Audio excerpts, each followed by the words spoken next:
Alright, so if you like my channel, subscribe. So we got a Husqvarna 440 E series, extra torque or whatever it is. And it's a second series, E2 series. So we've been having problems with it not running. Dad ran like 2 tanks of gas, maybe 3 or 4, but he was cutting, set it down, and then it quit. And it wouldn't start back up again. So we thought it was a carb. We got a new carb and all that, and put that in there and played with it, made sure everything else, and nothing. So we are changing out the coil. So the old coil numbers were, just leave it there, 579638802. They don't make that number anymore. The new one is a 8804. And I found it online for about $80 shipped. I see that one. Oh, it does magnetize, okay. So, you just got to take the cover off, which is just these 4 screws. There's a little black cover that goes in here. And then there's 2 screws that hold this.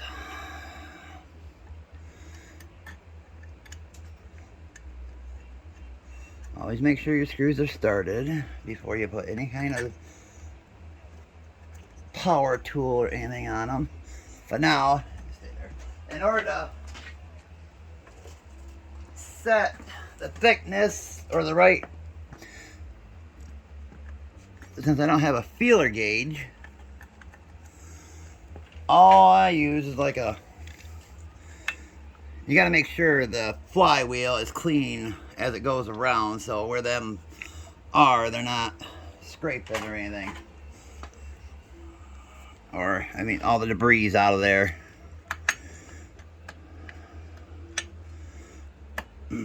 So you got to set the spacing, so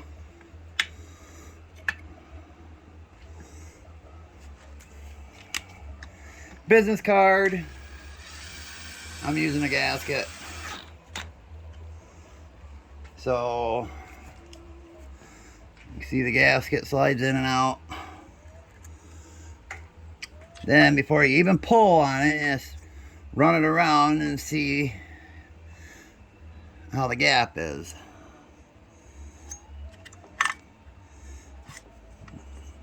See, it's a lot farther on that side, but on this side it's right close.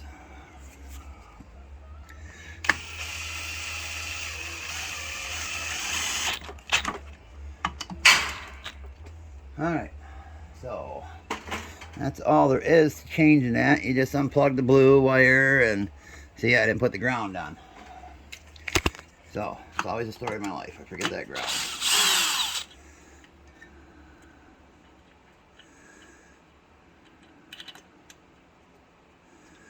Always get them started by hand so you don't strip them out and cross thread them, or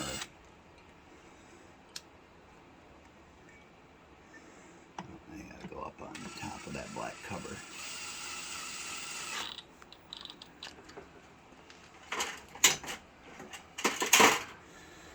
Spin her one more time, make sure it didn't move. So, alright, so that coil, it plugs into your spark. Then you got to put this black cover back on. And I'm sure somebody's going to say I did something wrong. Good for you. Make a video and show people how to do it instead of just complaining about other people's videos. It just kind of sits in here. A couple little pegs to line up. Get the holes lined up. Then your wires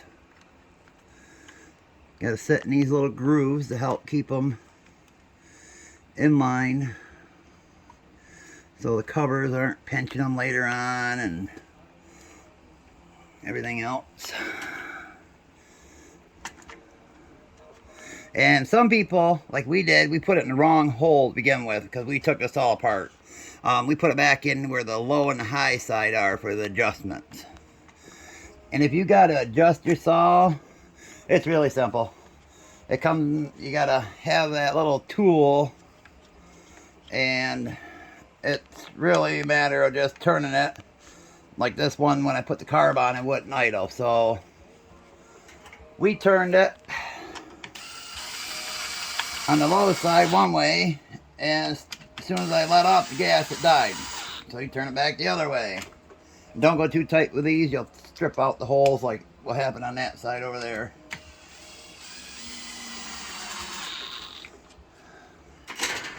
So that's all there is to doing it.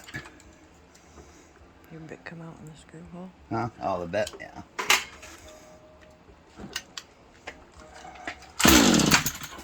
That's all the saw would do before, would just bark once.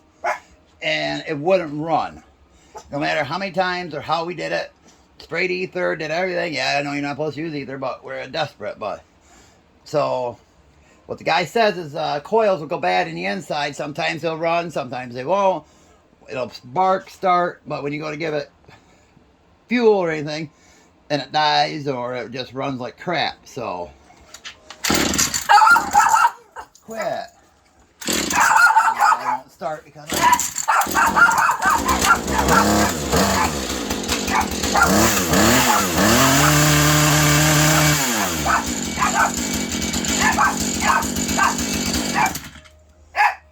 so that's all there is to changing that. 4 bolts, 2 up there, 4 to hold the cover, pull the plastic off, a couple up here. Just use a credit card or something to set your depth, and that should do it.